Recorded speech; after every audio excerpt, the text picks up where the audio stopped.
This is Metal Mike, and in this episode of the 80's Glam Metalcast, we talk to a guitar hero from the legendary band KIX, Brian Forsythe. We talk about what the band has been up to in recent years and classic albums like Blow My Fuse and Midnight Dynamite. Now, this interview was done pre-COVID-19, so check KIX's website for changes in their touring schedule. Check it out. Brian, welcome to the 80's Glam Metalcast. How's it going tonight? Pretty good. Awesome. So, what do you guys have going on for this year? You got some touring? Any new music? What's up? Well, yeah, lots of shows. That's for sure. Yeah, our agent is he's filling our calendar. We get new dates on a daily basis, pretty much.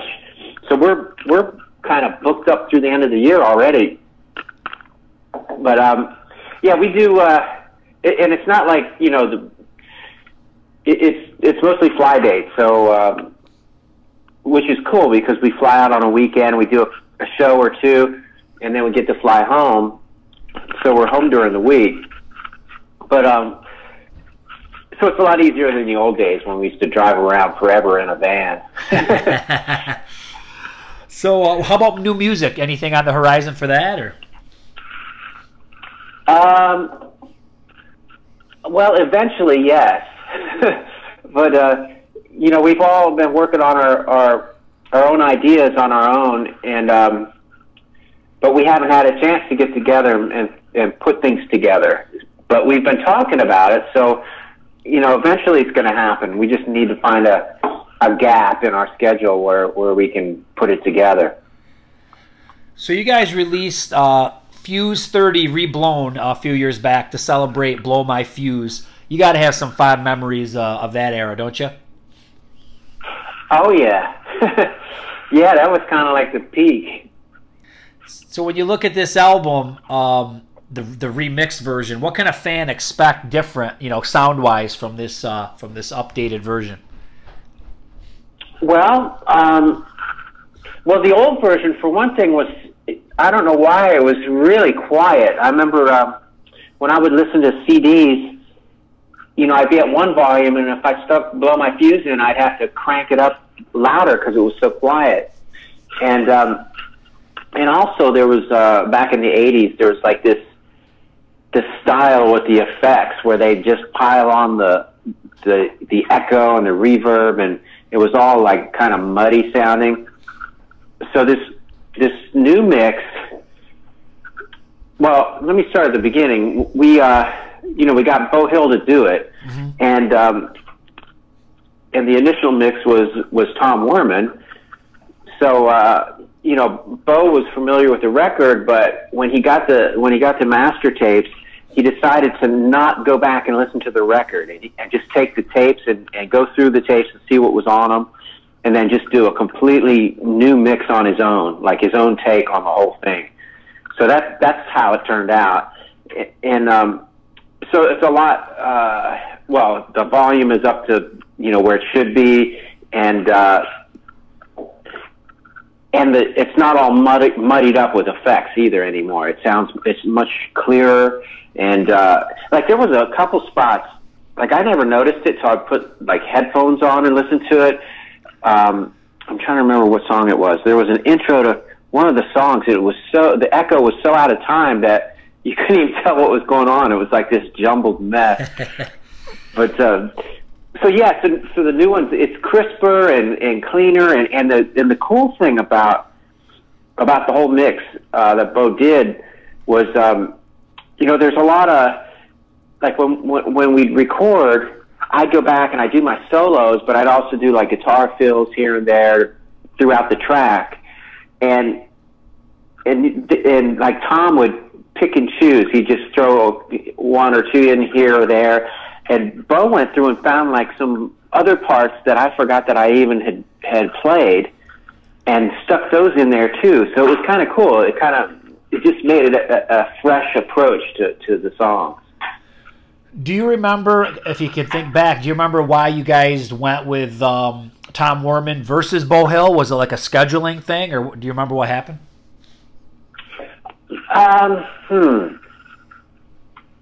I'm trying to remember exactly why, but I think the record company usually had like these suggestions on who to use. But I think also, I mean, Bo did a great job on Midnight Dynamite, but I think at the end of it, it was maybe it was so stressful or something, I don't know. For some reason, Donnie decided he didn't want to use Bo again. And you know, Tom Werman's done some great records some classic records. So when his name came up, we jumped on it. So I was reading about some things that happened during this album, and one thing that kind of surprised me was the label didn't really want to do anything with "Don't Close Your Eyes," and then I think it was Alan Niven, GNR and Great White's manager, that kind of went to bat for you guys and got that to be a single. Wonder what was going on there. Why did the label not want to put out that song? Because it's it's kind of power ballady. Right. Yeah, it was surprising, but yeah, we had been touring. Like, that record came out in September '88, and I guess I'm trying to remember when the Tesla Great White tour we were on. I think it was like the following October. So the record had been out a year already, and they had released several singles. I think Cold Blood, Blow My Fuse, and Get It While It's Hot. Yep. So I think that was kind of their thing. After 3 singles, that they're kind of done with it. And they even told us that after that Tesla Great White tour that we had to start thinking about the next record, and they weren't going to dump any more tour support money into the thing. So, we were on that tour, and we're playing every night, and Alan Niven was there. And he there was one show we did where our manager was there too, and Alan went up to our manager, Mark Fuma, and he goes, why is that song not a single? And Mark explained to him. He said, well, the record company's done with the record, and they want us to move on and start thinking about the next one. And Alan Niven goes, they'd be crazy not to release that song. He goes, you mind if I talk to them? And our manager says, yeah, sure, go ahead. Be my guest. And at that time, he was not only managing Great White, but he also was managing Guns N' Roses. So he had a lot of pull. So people would listen to him. So he went to Atlantic and he suggested it. He says, you'd be crazy not to release that song. So they actually listened to him and they released it. And it just took off. It was like crazy, and it almost didn't happen, which is really crazy. And what else is crazy too, when you think about it, is here's a guy going to bat for you. I mean, he really has no stake in it whatsoever. I mean, that's kind of a nice gesture, really, Yeah, it is. But it just goes to show you too that he had a good ear. He heard it. I've done a lot of different interviews with people, and a lot of times what people will say is that the labels get it wrong, and they get it wrong a lot. Do you believe that? Oh, yeah, they did with us. Some of the previous albums you guys did were a little bit more eclectic. So was there a conscious effort to go a little bit more straightforward on Blow My Fuse, or? No, I think it just... Donnie was the main songwriter, and I just think, over the years, his writing sort of just evolved, and that's what it evolved into at that time. You can see the progression as we went. The first record, and plus the year that it was in too, is all that stuff. Whatever was happening at the time obviously influenced the sound. So, I think that's why that sounded like that. We didn't really have we did kind of have our own sound, but it was more like, we weren't trying to follow the trends as much, but I guess they did still influence the sound. Do you got a favorite song on Blow My Fuse? Yeah. Well, we've played it to death, but I think especially for playing live, I love playing Cold Blood. Yeah, that's a just great because one. it's just a straight ahead, mid-tempo, a little up-tempo, but a little above mid-tempo, and it's easy to play, and it always sounds good. It's consistent. And, we can run around and not think about it and still make it sound great. That's always a plus. I always like Blow My Fuse because I just feel like it's got that real power. When the chorus kicks in, it's real powerful. And it's catchy. That's probably my favorite. Yeah, that's was definitely a classic, and that intro, the whole intro, the way the chords are picked out are pretty cool too. It's pretty cool. Donnie actually came up with that whole thing, and it's like sometimes he'd come up with something and he'd come and show me, and I go, "Wow, how'd you think of that?" So so he was like the main songwriter during the your main first few albums there. But what about the rest of you guys? Did you guys write and it just didn't get used, or what happened? Yeah, we all wrote and we all contributed. Like if I have a whole suitcase full of demo tapes, and if you dig through there, you find all of us had songs on all those demos, but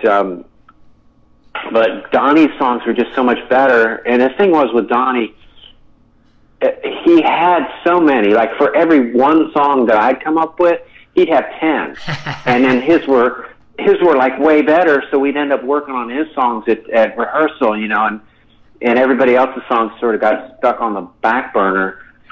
And Steve was actually the only one that would actually he'd kind of stand up to it and kind of negotiate and get one of his songs on there. So you can tell like he got at least one song on every record, but.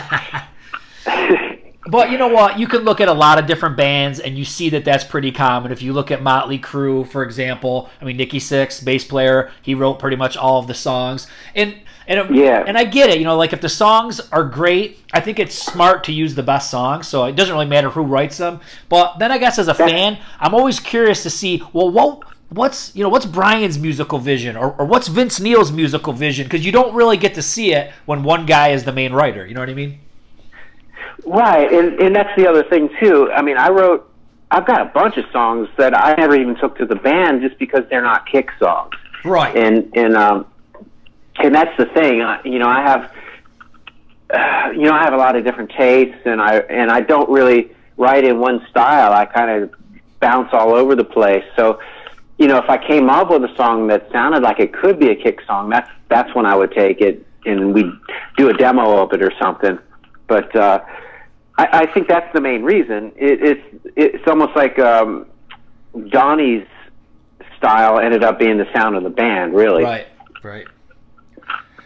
Well, I've talked to two bands that came to mind. For example, I think it was guys from Tiger Tails and Rocks Gang. They both said they loved Midnight Dynamite. They loved what you guys were doing. They loved what Beau Hill was doing. So even though that wasn't like your biggest album, I feel like it influenced a lot of people, that album. Yeah, it did. And I think, first record it had its own sound, but, it was kind of like, it was undeveloped, kind of raw. And then, the second record was where the record company tried to push us more in like a pop single direction. And then I think that third one was where we finally came into our own sound.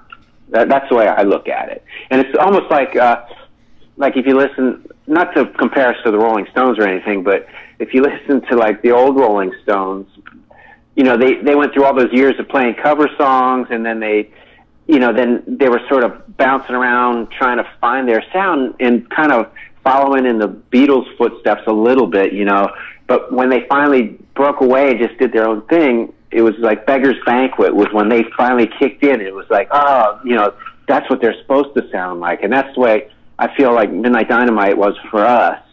We finally got to that point where, we found our sound.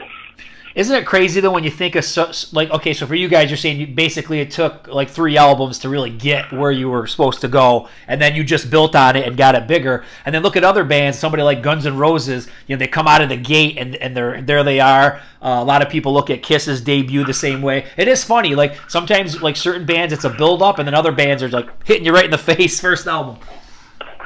Right, yeah, that's true. It's weird how that happens, but I mean it could be the time era too, because we started really early before all those other bands, a lot of the other bands, and and just it kind of evolved along the way. And when Guns N' Roses hit, it was kind of more mid '80s, yeah, '84, I guess, and yeah, they did. I mean, they had their sound right off the bat. That is kind of cool, and I guess that's why that record just exploded like it did. But then, sometimes it has, negative effects on the band, like they just seem like they just blew up too fast too soon, and it kind of is like a bright star burning out, Yeah, I mean, you look at anybody who's had those huge debuts, and they never can match them again. You know what I mean? Hootie and the Blowfish is another one that comes to mind. I think, not that I was a fan, but they came out real big, and then it's always kind of downhill from there. You know what I mean?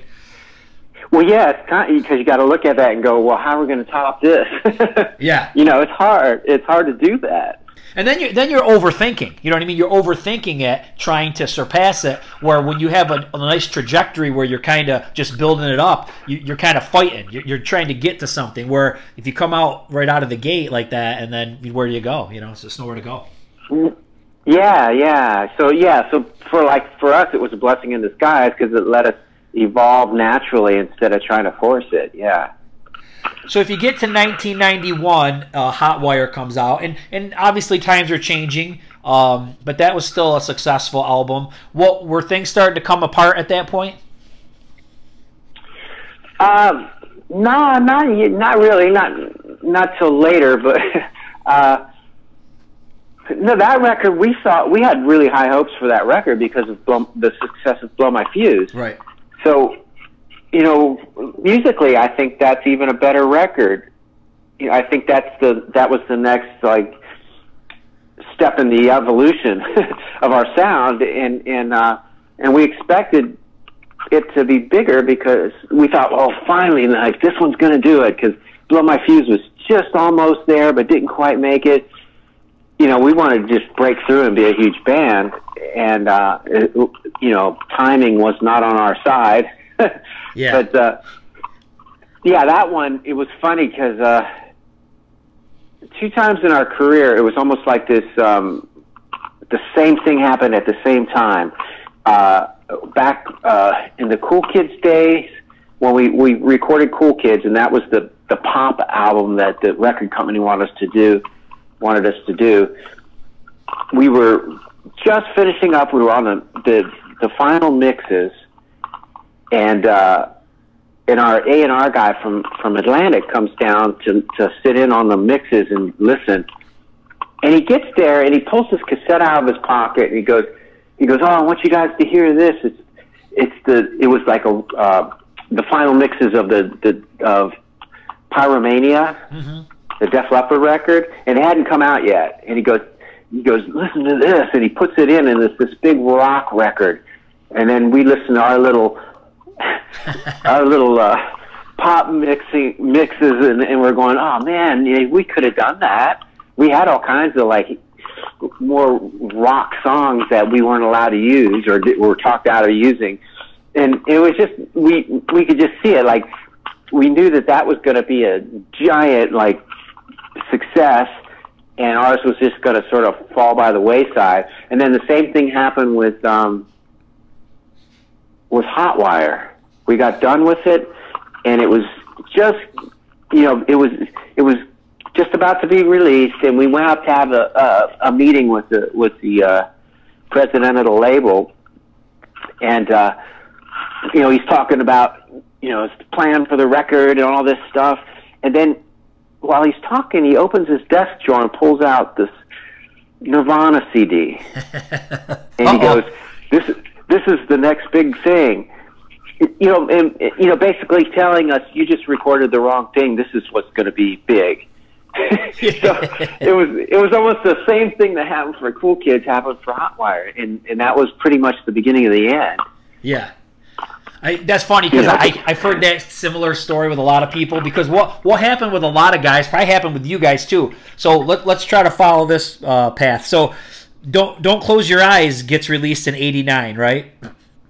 Uh-huh. So you figure that's when your touring starts to expand because the album's getting bigger, and that probably takes you into '90, right? So then you're coming fresh off that. You're like, okay, let's build on this success. So you're kind of in that same mode. But in the meantime, while you guys are doing all that, there's something else brewing. You know what I mean? And then it's like you've got it all ready to go, and then here it is. It's 1991. Nirvana, Soundgarden, all that stuff, Pearl Jam. It's all starting to come out, and it's like, what do? You know what I mean?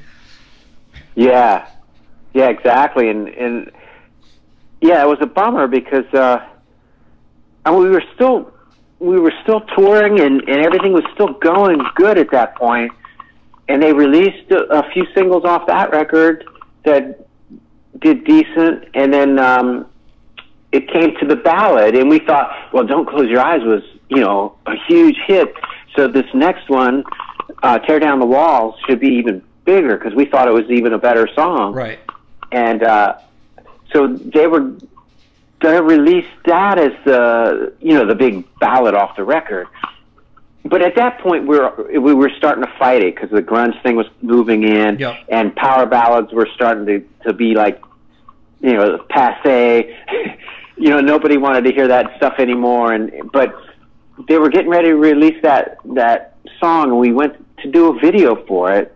And we were halfway through filming a video for that song, and we get a call from the record company telling us the plug has been pulled. Stop it. Stop production. Oh. That's the end of it. We're not putting any more money into it. Wow. So that was the end of that record. They just gave up. Did you get dropped off Atlantic somewhere after that, or how'd that work? Well, actually, Hotwire was on East-West Records, okay. Which is part of Atlantic, but they switched us over to a smaller, subsidiary, which, should have worked to our advantage because, we weren't getting lost in the shuffle of the big Atlantic label. But as soon as they stuck us over there and our record came out, the label itself started having problems. And in fact, they had it was a two-sided label. They had a rock side of it, and they had a R&B side of it. Like they had En Vogue, that band was on. So they had co-CEOs. They had I can't even remember anybody's name. I forget the guy that ran the rock side. And then this woman ran the R&B sides. I think her name was Sylvia Rohn or something. But the guy that was doing the rock part of the label that was taking care of us ended up getting fired. So the woman that was doing the R&B part of the label took over the whole label, and then she didn't know what to do with us after that. So yeah, it was just a big disaster. And then soon after that, we decided. Our contract was coming to the end of the contract, and we owed a lot of money at that point because we'd put out all those records and never really recouped. Right. So we were a couple million in debt by that point. So we thought, well, if we get off of this label, we can get out from under that debt. Because that's what happens when you get dropped from a label. You don't have to pay it back. You just walk away from it. So that's what we decided to do. And we had one more record we owed them, and that's why they put out that live record. Okay. That was our last one. Yeah. Well, like I said, that was just a tough time because even if you guys were out way before the whole hair metal thing was going, but if you were big in the '80s, when the '90s came, it was like step aside, basically. Yeah.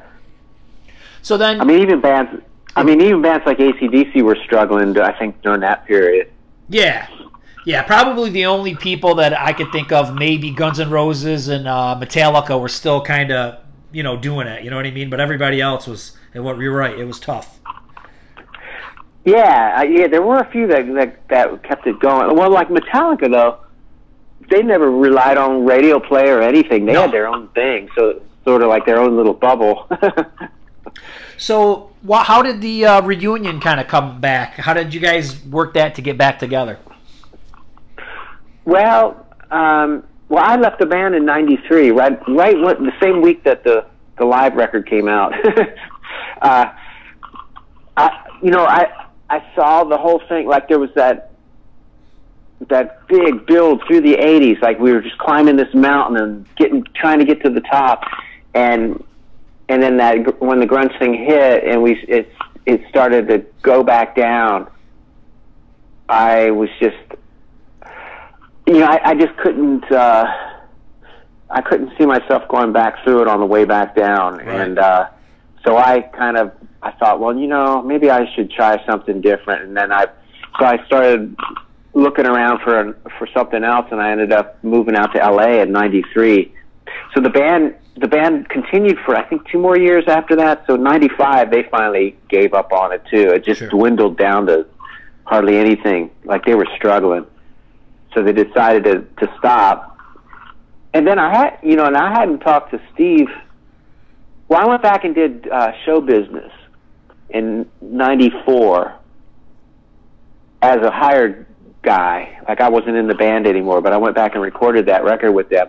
So that was I recorded the record and I did 3 shows, and that was the last time I talked to Steve. At least I saw Ronnie after that, but I hadn't talked to Steve in like 10 years.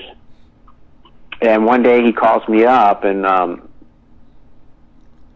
this was in 2003, and he had his band Funny Money, and they were doing shows. And Ronnie has this band called Blues Vultures, which he still has. So Funny Money would play shows with Ronnie's band, like they both do shows together. And then at the end of the night, Ronnie would get up on stage with Steve with Funny Money, because Jimmy was in that band too, and they would play KIX songs. And it was like this big crowd pleaser, and the club owners would give them a bonus for doing it. So Steve called me up and he goes, "Hey, Ronnie's been getting up with us at the end of the night, and it's this big, it's this big hit, and people love it." And he goes, "It would be really cool if you came out and did like this surprise appearance and jump up there with us, and I could probably get some extra money for it." So I said, "Well, that sounds kind of cool. Maybe maybe we could do that." So he put me in touch with the promoter to see about my expenses to get me back there, because I was out in LA and I didn't have a whole lot of money at that point. So I talked to the promoter, but unfortunately the show was already scheduled and they already had a ticket price, and there was not enough in the budget to cover my travel expenses. So that didn't happen, but that got us talking. And so Steve and I talked again, and and Steve was like, I had asked for a certain amount.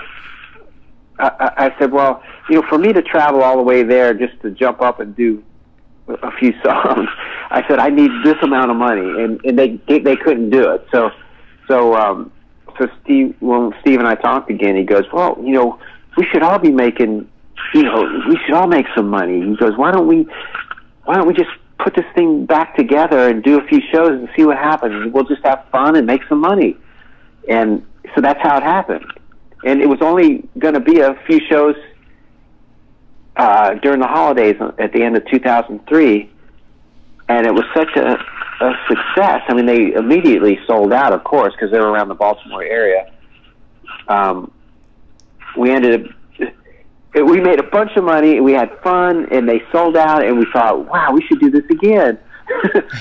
So it started out like that, just these little pockets of shows. We did those, and we did another little bunch of shows this following September, and then we did another bunch of shows that following the holidays at the end of 2004, and it just sort of progressed like that. We kept filling in the gaps, doing more shows and more shows, until we got an actual agent to book us.